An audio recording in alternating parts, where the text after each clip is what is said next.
Bom, vamos começar agora a segunda parte do programa, a parte que a gente entrevista o professor Gilberto Carvalho de Oliveira, ele que é doutor em Relações Internacionais pela Universidade de Coimbra, em Portugal, e mestre em Ciências Navais pela Escola de Guerra Naval. Ele vai falar com a gente sobre as novas guerras em diversos ângulos, ele vai explicar pra gente qual é a relação entre a globalização e a ascensão das novas guerras. Ele vai também explicar pra gente se a ONU hoje em dia está preparada para poder lidar com as novas guerras e vai também falar um pouquinho sobre a guerra tradicional. Será que a guerra tradicional de Clausewitz está em declínio? Será que a gente pode afirmar hoje que a tendência dos conflitos internacionais são no âmbito das novas guerras? A gente agradece muito ao professor Gilberto pela entrevista, sem dúvida nenhuma. Foi um grande esclarecimento para todos nós e esperamos que seja um grande esclarecimento para você que está escutando. E aí, vamos escutar? Vamos para a entrevista. Professor, na sua opinião, o fenômeno das novas guerras é algo novo ou algo que sempre existiu, mas que nunca foi focado?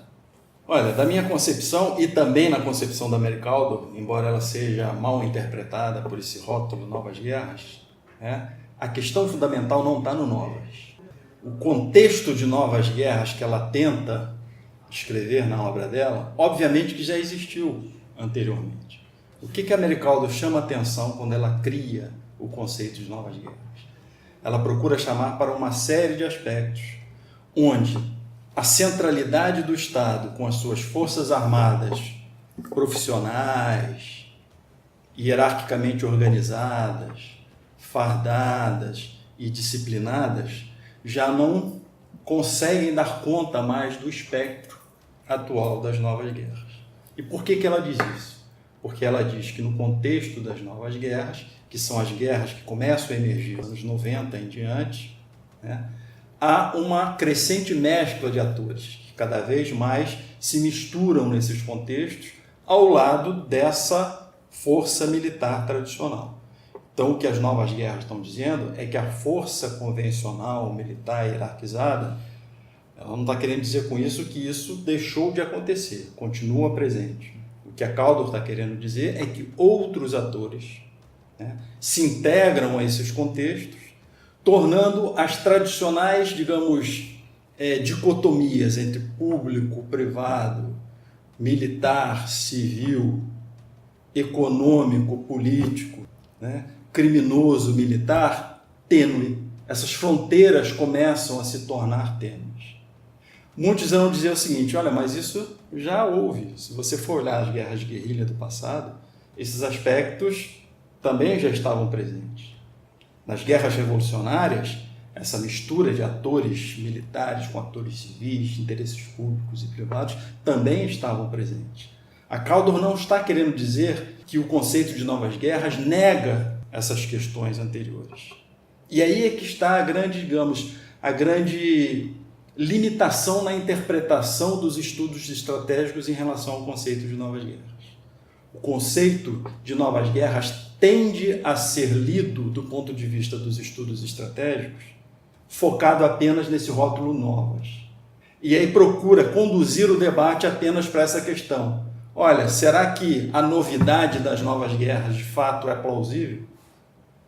E obviamente que isso vai ser colocado em xeque porque anteriormente, obviamente que essas questões já aconteciam. Não é essa a questão fundamental dentro do debate de novas guerras.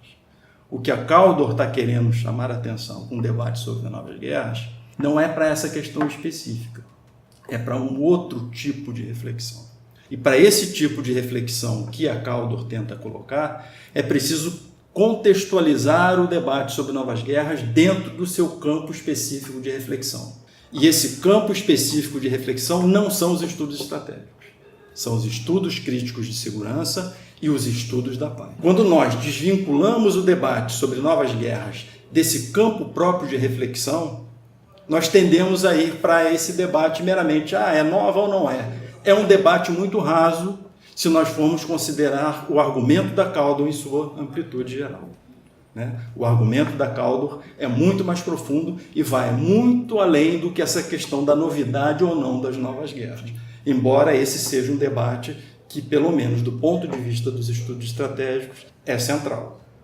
Mas a gente pode discutir um pouquinho mais adiante por que eu considero que há essa desconexão, tá? No campo de reflexão das novas guerras em relação à interpretação que os estudos da FAS fazem. Professor, é possível afirmar que o conceito de guerra tradicional proposto por Clausewitz está em declínio? Não.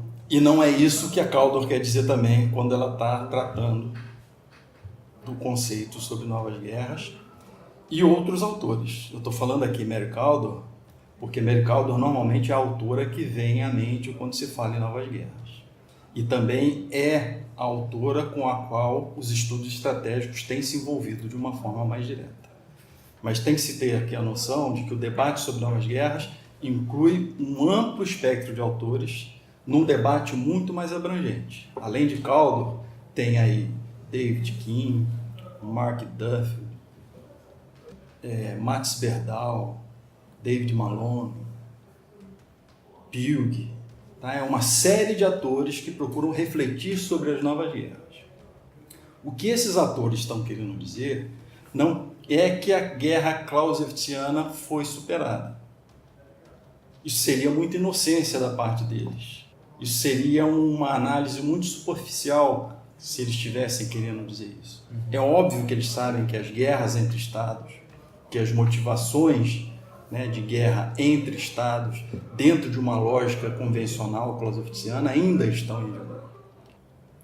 Bom, então o que é importante a gente compreender dentro do debate de novas guerras, da mesma forma como eu chamei a atenção para o termo novas na questão anterior, nós temos que chamar a atenção para a questão clausewitziana, pós-clausewitziana, agora nessa questão que vocês me fizeram.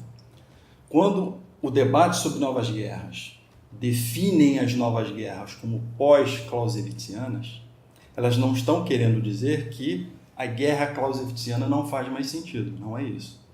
O que ela está querendo dizer é que aquele tipo de modelo que consta da teoria da guerra do Clausewitz, baseado na trindade entre emoção, né, a sagrada trindade clausewitziana, a emoção que faz parte da dimensão popular da guerra, mais a sorte que faz parte da dimensão das forças armadas, dos generais e dos seus soldados, e mais o terceiro vértice, que é a razão, né, que é a racionalidade da guerra, que tem a ver exatamente com a dimensão política da guerra.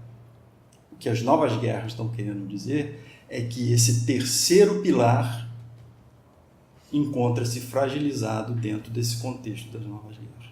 Ou seja, esse terceiro pilar que tenta focar na racionalidade da guerra nem sempre está presente dentro dos contextos de novas guerras. E é preciso a gente aprofundar mais o que o conceito de novas guerras, o que o debate sobre novas guerras está querendo dizer com isso.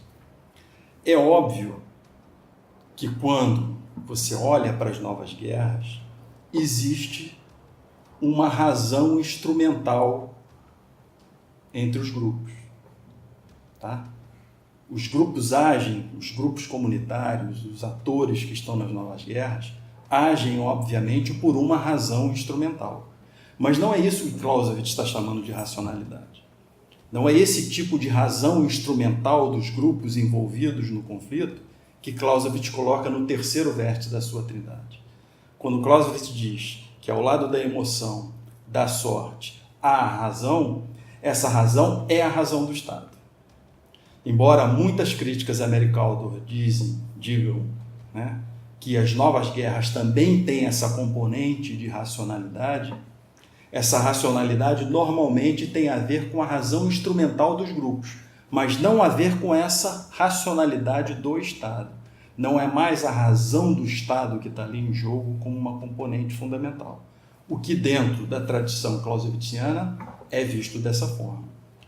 Né? Embora muitos autores tentem flexibilizar a trindade, chamando atenção para que ela também se aplique às novas guerras, do ponto de vista dos autores que pensam as novas guerras, esse terceiro vértice, ou seja, a racionalidade, da forma como Clausewitz pensa, não é aplicável nos contextos. Embora se possa falar, em suma, de uma razão instrumental dos grupos que estão em luta nas novas guerras, essa razão instrumental ela não pode ser equacionada com a racionalidade pensada por Clausewitz dentro da sua trindade. A racionalidade do ponto de vista de Clausewitz é a racionalidade do Estado, é a racionalidade dos governantes. É o governante usando a guerra para atingir propósitos racionais da política do Estado. É esse pilar, é esse terceiro pilar, é esse terceiro vértice do triângulo da trindade de Clausewitz que a Kaldor tenta questionar quando fala que as novas guerras não obedecem mais esse triângulo da forma como Clausewitz pensou. Por isso ela define como pós-clausewitziana. Tá? Mas, em síntese, não significa que a guerra clausewitziana acabou. Significa simplesmente que, nos contextos que ela chama de novas guerras, esse terceiro pilar da trindade clausewitziana não obedece à lógica pensada por Clausewitz. Não é mais a racionalidade do Estado que está ali presente. Embora você possa falar de uma razão instrumental de um grupo ou de outro. Os grupos agem racionalmente por interesses econômicos, ou por questões étnicas, ou por qualquer outro que seja o fator. Aí, de fato, continua havendo uma instrumentalidade racional. Mas não é esse tipo de instrumentalidade racional que Clausewitz está pensando quando pensa na sua trindade. Né? Ali, a racionalidade é a racionalidade do Estado. Qual o papel da globalização na ascensão dessas novas guerras? Quando a Mercaldo e os outros autores que estão atuando nesse debate sobre novas guerras propõem essa nova conceituação, a globalização é um ponto fundamental para caracterizar a emergência dessas novas guerras. E por que a globalização é fundamental? Porque tanto Mercaldo quanto os demais autores que pensam as novas guerras estão querendo chamar exatamente para uma série de questões que vêm a reboque da globalização a partir dos anos 80, 90. E que aspectos são esses, de forma geral? Vou dizer aqui alguns aspectos, obviamente que há muito mais, mas eu vou dizer alguns que me ocorrem aqui à mente agora. Um deles é a desregulamentação do Estado, que vem a reboque da globalização. Outro é exatamente as características transnacionais, que passam a ser facilitadas a partir da globalização. Esses aspectos que estão relacionados à globalização, a desregulamentação do Estado e a globalização do comércio, a globalização das redes econômicas, tem uma conexão direta com as novas guerras. Por que isso é refletido assim do ponto de vista da Mercaldo? Porque esses aspectos reduzem a capacidade do Estado central de monopolizar o uso da violência. Na medida em que a globalização provoca essa desregulamentação do Estado e abre o Estado à competição econômica e privatiza grande parte das relações sociais, o Estado passa a ser fragilizado. E é exatamente por conta dessa fragilização do Estado e da sua capacidade de monopolizar o uso da força dentro daquele determinado território, é que esses diversos atores se lançam numa luta na instrumentalização da violência para atingir objetivos próprios. Ou objetivos identitários, de minorias identitárias que queiram se impor a outros tipos de etnias, por exemplo, sejam objetivos econômicos, de atores que querem explorar agendas paralelas em benefício próprio. Então, o que acontece, na verdade, portanto, é que a globalização, ao gerar como consequência essa diminuição do poder do Estado, pelo menos dos Estados periféricos, de centralizarem e adotarem de uma forma mais consistente o monopólio no uso da força, é que abre a possibilidade para que outros grupos instrumentalizem a violência para atingir objetivos autojustificados. As novas guerras são fenômenos exclusivos dos estados fracos? Olha, quando o debate sobre novas guerras emerge, ele emerge dentro de uma, digamos, constelação conceitual que tem uma conexão direta com a falência dos Estados. O que eu diria para vocês, respondendo mais precisamente essa pergunta, é o seguinte: a noção de Estado frágil, fraco, falhado ou falido faz parte da mesma constelação conceitual que as novas guerras. As novas guerras emergem justamente dentro de uma conexão direta com esse processo de enfraquecimento do Estado Central. Como a difusão de um discurso dicotômico de nós e outros afeta a formulação das novas guerras?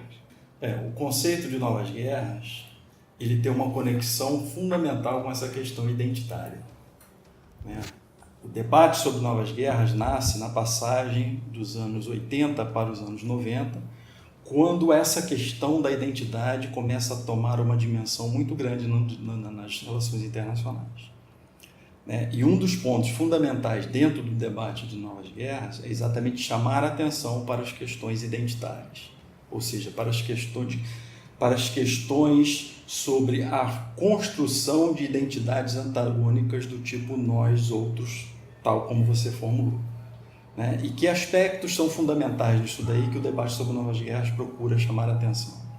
Religião, questões étnicas, questões culturais. O debate sobre novas guerras vai chamar a atenção exatamente para como essas questões simbólicas, culturais, étnicas, religiosas, contribuem para formar esses antagonismos do tipo nós, outros. Então, respondendo em síntese a sua questão, essa questão das identidades tem uma conexão direta com a emergência do debate sobre novas guerras. Mas não é só aí que está, digamos, o pilar fundamental do debate sobre novas guerras. Embora, normalmente, os analistas tendam a focar nessas questões, porque o conflito étnico é o que chamou muito a atenção nesse momento, há toda uma agenda que se desdobra no debate sobre novas guerras, chamado Política Econômica das Novas Guerras. E aí eu citaria para vocês outros autores como Mark Duffield, Michael Pugh, William Reno, David Kim, que vão procurar chamar a atenção exatamente para essas agendas econômicas das novas guerras. O que esses autores vão tentar fazer é exatamente colocar o debate sobre novas guerras em cima desses dois pilares. Um pilar identitário e um pilar da economia política das novas guerras. Se do ponto de vista do pilar identitário, o fundamental dentro das novas guerras é a constituição de antagonismos do tipo nós e outros, levando a um prolongamento do conflito, do ponto de vista dessa segunda agenda que eu mencionei, que é a agenda econômica das novas guerras, o que, na verdade, torna os conflitos persistentes, torna as novas guerras persistentes, não pode ser centrado apenas nas questões identitárias, mas também nas suas agendas econômicas. É o que esse debate vai chamar de greed and grievance. Greed de cobiça, chamando atenção para as agendas econômicas, e grievance de ressentimento, chamando atenção para as agendas identitárias. Então, em termos gerais, o que está na base do debate sobre novas guerras são exatamente esses dois pilares. O que as novas guerras procuram chamar a atenção é até que ponto as questões identitárias e as questões econômicas paralelas contribuem para prolongar os conflitos contemporâneos, tornando-os pouco permeáveis aos mecanismos convencionais de resolução de conflitos. E aí, fazendo uma conexão com a primeira questão, aí é que está o foco central do debate sobre novas guerras, que normalmente grande parte dos analistas, principalmente os estrategistas, deixam de notar. O fundamental, portanto, do ponto de vista do debate sobre novas guerras, é chamar a atenção para esses dois pilares. É exatamente chamar a atenção para a forma como as construções identitárias e as agendas paralelas desses conflitos contribuem para tornar as novas guerras pouco receptivas aos mecanismos militares e diplomáticos tradicionais de resolução de conflitos. O que é fundamental a gente perceber aí, portanto, é que as novas guerras elas tendem a se prolongar no futuro. Exatamente porque o fim da guerra, uma vitória militar ou a resolução do conflito, não atende aos interesses próprios desses grupos que estão em conflito, seja por questões identitárias, seja por questões econômicas. Muitos desses grupos identitários, principalmente os minoritários, tendem a ver o prolongamento da guerra como uma forma de manter os seus interesses ativos. Por isso, esse tipo de novas guerras, esse tipo de conflito se torna pouco permeável aos mecanismos convencionais. A vitória militar, tal como pensada na guerra clausewitziana, deixa de ser um objetivo maior. O objetivo maior, ao contrário, muitas vezes, passa a ser o prolongamento da guerra. Daí o surgimento do termo guerras persistentes, conflitos persistentes, conflitos prolongados, porque as agendas econômicas que estão ali em jogo e os interesses identitários que estão ali em jogo passam a ver na continuidade do conflito como uma única forma de atender os seus interesses. Bom, em síntese, então, não só as questões identitárias, mas as agendas paralelas, econômicas, são fundamentais dentro desse debate sobre novas guerras. Tá? E é exatamente essas duas questões é que contribuem para prolongar o conflito, tornando pouco suscetível às iniciativas convencionais de resolução. Esse é o ponto fundamental, não só do livro da Mary Kaldor, que geralmente é ignorado, mas também de todo o debate sobre novas guerras de uma forma geral. É chamar atenção para essa questão, para a questão da pouca permeabilidade das novas guerras aos mecanismos convencionais de resolução, sejam eles militares, sejam eles diplomáticos. É por isso que Mary Kaldor vai propor uma série de medidas dentro do livro dela, que ela chama de Cosmopolitan Law Enforcement, ou Cosmopolitan Peace Enforcement, procurando chamar exatamente atenção para medidas alternativas necessárias para lidar com esse tipo de questão, não só com as questões identitárias, mas também com as questões econômicas, que os mecanismos convencionais já não conseguem dar mais conta. Esse é o foco fundamental do debate sobre novas guerras. Por isso que eu estou frisando isso durante muitas vezes, porque isso normalmente é ignorado. E a grande utilidade analítica do conceito de novas guerras está exatamente aí. Não está no termo novo ou no termo pós-clausewitziano. Isso são apenas aspectos para dar uma contextualização inicial no debate. Mas o núcleo do debate está nessas questões que eu acabei de dizer. E para entender essas questões é preciso sair do campo da estratégia e ir para o campo dos estudos críticos de segurança e para o campo dos estudos da paz, porque esses são os campos de reflexão próprios dessas questões. Qual foi o impacto dos conflitos armados nos anos 90 no debate sobre novas guerras? O impacto desses conflitos foi fundamental, não só o conflito da Bósnia, mas também o conflito da Somália, o conflito no Ruanda, depois da intervenção no Kosovo e daí por diante, continuam impactando. Mesmo a invasão dos Estados Unidos no Iraque e no Afeganistão, embora num primeiro momento possam ser consideradas como versões de velhas guerras, elas se tornam novas guerras no segmento. Então, na verdade, praticamente as guerras que emergem dos anos 90 para cá, em quase sua totalidade, podem ter a sua reflexão a partir do ponto de vista das novas guerras. Tá? Ou seja, há uma grande conexão e há uma grande, não vou dizer comprovação, porque a teoria das novas guerras não é uma teoria comprovável. Isso levaria a um debate muito mais complexo, que eu acho que não vale a pena a gente mexer com isso aqui. Mas o que é importante a gente perceber é que o debate sobre novas guerras, ou a teoria sobre novas guerras, é uma tipificação ideal. E essa tipificação ideal, que foi feita por Mary Kaldor e por outros autores, é ilustrada exatamente com base nesses casos específicos, desses conflitos que acontecem dos anos 90 para cá. A Mary Kaldor usa o caso da Bósnia como estudo de caso no livro dela, mas aqueles demais autores que eu citei depois, Mark Duffield e Michael Pugh e David King, etc., vão usar a Somália, vão usar Camboja, vão usar o Ruanda, vão usar a República Democrática do Congo, vão usar Haiti, quer dizer, vão usar praticamente o Timor-Leste, quer dizer, vão usar praticamente todos esses conflitos que se desenvolvem dos final de anos 80 para cá, como ilustrações para o conceito de novas guerras. Né? Então tem uma conexão direta. Eu diria para você que o debate sobre novas guerras, ele emerge exatamente para dar conta das características próprias e particulares dessa conflitualidade que emerge no pós-Guerra Fria, que é um tipo de conflitualidade que emerge basicamente, conforme eu disse anteriormente, pelos efeitos da globalização, mas não só por isso. Também pela enxurrada de armamento a preços baixos, que vem a partir do fim da Guerra Fria.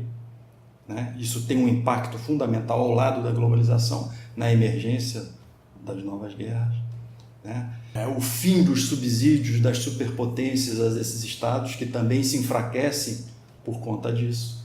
Quer dizer, esse contexto todo de conflitos que emergem no pós-Guerra Fria tem uma conexão direta com o conceito, com o debate ou com a teoria das novas guerras.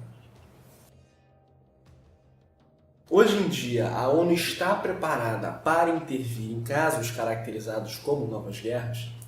Sim e não. Vamos dar uma resposta aqui de mão dupla. Do ponto de vista conceitual, do ponto de vista doutrinário, a ONU, desde os anos 90, a partir da famosa Agenda para a Paz do secretário-geral Boutros-Ghali, tem feito exatamente, né, uma reflexão profunda sobre o tipo de política pública, o tipo de intervenção, o tipo de práticas interventivas, né, o tipo de abordagem à paz mais conveniente para lidar com esse tipo de conflito que nós estamos chamando aqui de novas guerras.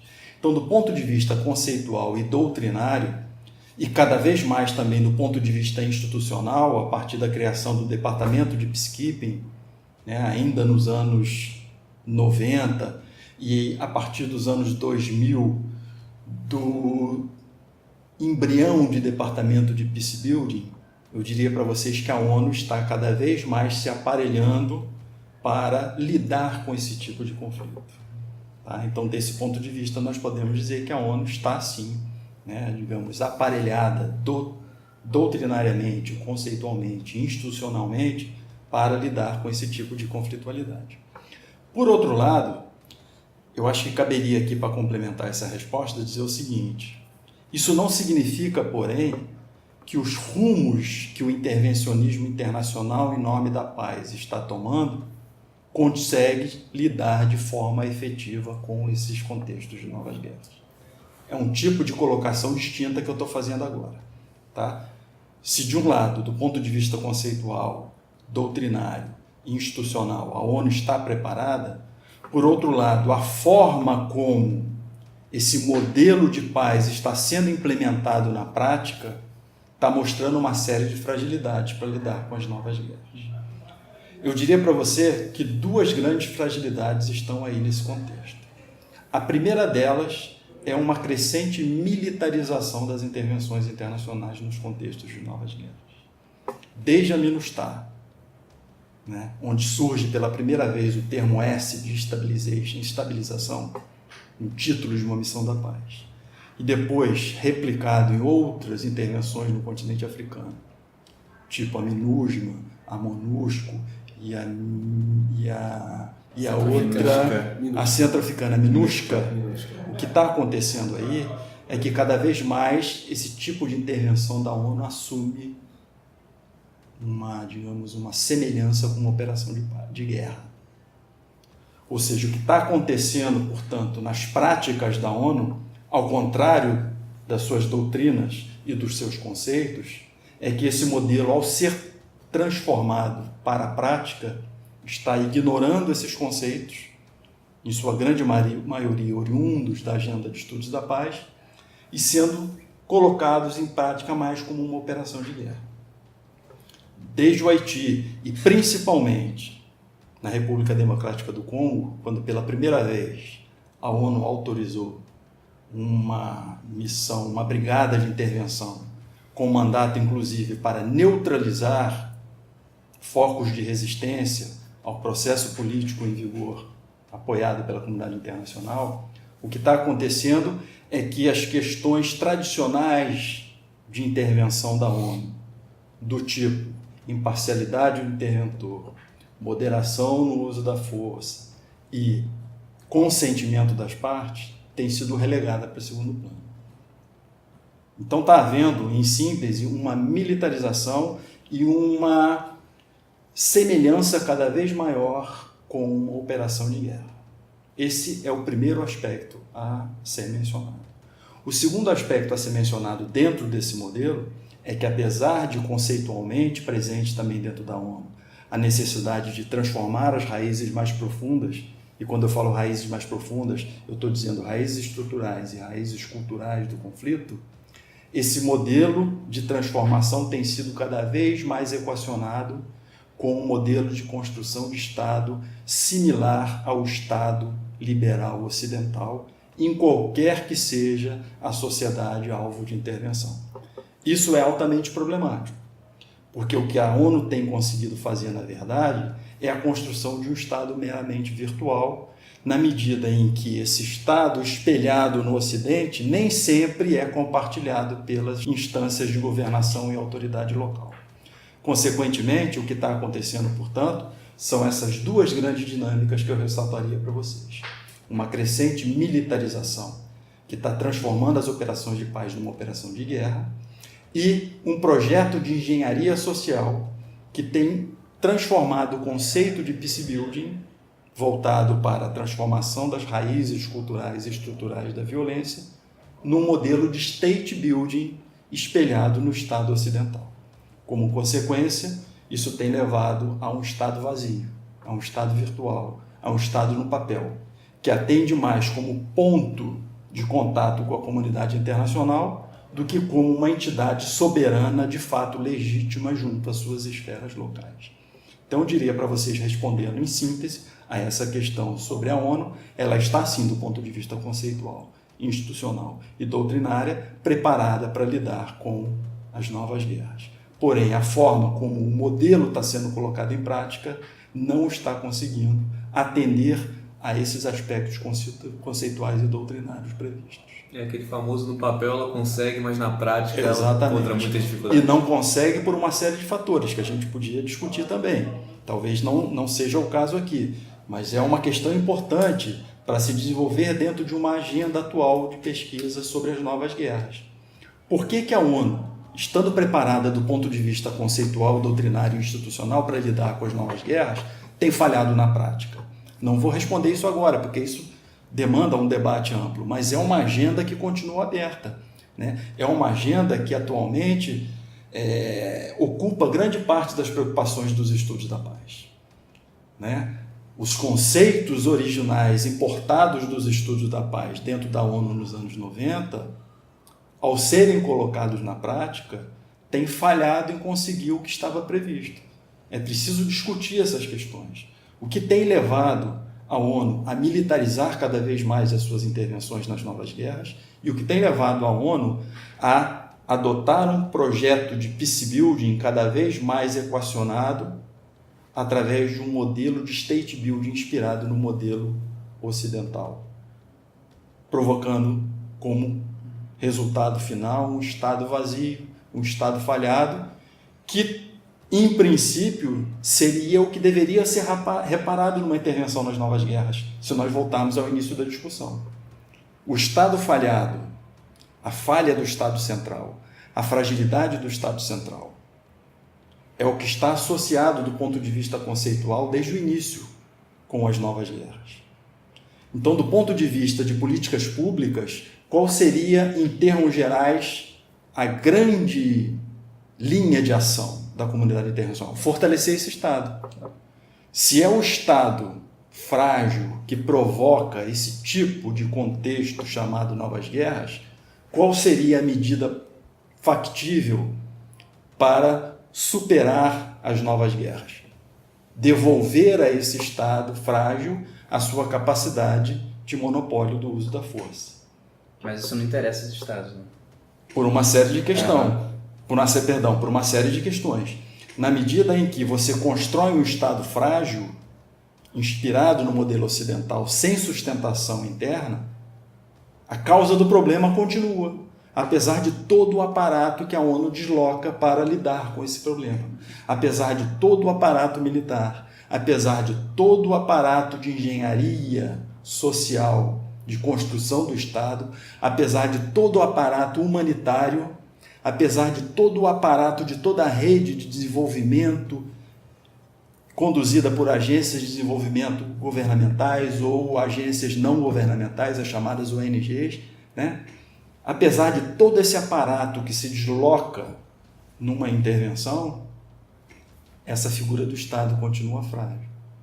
Essa figura do Estado, na verdade, continua cada vez mais dependente dessa ajuda externa, continua cada vez mais dependente desse fluxo, dessa rede que se direciona para aquele contexto de conflito. Em consequência, a paz deixa de ser sustentável.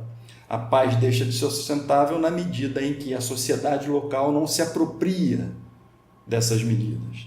Na medida em que as instâncias de governança e de autoridade local são vistas meramente como coadjuvantes e a comunidade internacional, sim, é que é detentora dos rumos daquela construção da paz. Enquanto isso estiver assim, a ONU fatalmente irá falhar nos seus objetivos, porque o Estado continuará dependente dessa ajuda externa, o Estado continuará frágil, o Estado continuará com uma soberania meramente virtual e não com uma soberania de fato capaz de ela própria assumir junto com a sua sociedade os destinos daquele país. Acaba sendo um dispêndio excessivo de energia, recursos financeiros. Exatamente. Então, A questão aí não está no conceito, não está na doutrina e não está nem na instituição. A instituição está preparada para intervir e já acumulou conhecimento suficiente há quase 50 anos para isso. O que está pegando, portanto, é a colocação em prática desse modelo. Bom, antes da gente encerrar então, professor, eu gostaria de saber se você... A gente gostaria de saber, no caso, né? Se você tem algum filme, algum documentário que você recomendaria que trate sobre essa questão das novas guerras? Olha, tem 2 filmes muito populares, são hollywoodianos, são muito conhecidos, fáceis de obter, e que tratam exatamente, de alguma forma, desse contexto de novas guerras, tal como é definido dentro desse debate, né? O primeiro deles é um filme do Ridley Scott, eu acho que dos anos 90 ou 2000, chamado Black Hawk Down, Falcão Negro em Perigo, né? Exatamente sobre a intervenção dos Estados Unidos na Somália. A Somália é claramente um contexto, né, um contexto típico de novas guerras. E esse filme vai mostrar exatamente de que forma o uso do aparato militar robusto dentro de um contexto de novas guerras nem sempre é a opção mais eficaz. O filme vai mostrar isso de uma forma muito clara, né? Vai expor um contexto de novas guerras e vai retratar de que forma o uso de mecanismos convencionais, militares e diplomáticos são insuficientes para dar conta desse tipo de contexto específico. Então, Falcão Negro em Perigo é um filme que é interessante, caso, né, para ilustrar esse debate que a gente está tendo aqui. Um outro filme interessante também, que é para ilustrar a ação da ONU dentro desses contextos, é o Hotel Ruanda, cujo diretor não me lembro mais, mas é um filme que vai retratar exatamente uma intervenção da ONU, né, durante o genocídio do Ruanda e da incapacidade que a ONU teve de prevenir que o genocídio acontecesse. Agora me ocorrem esses 2 filmes aí como sugestões para vocês.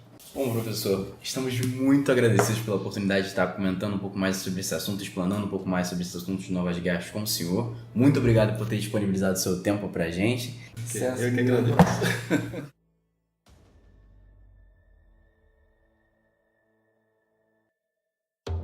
Essa foi a nossa entrevista com o professor Gilberto Oliveira, sem dúvidas muito esclarecedora.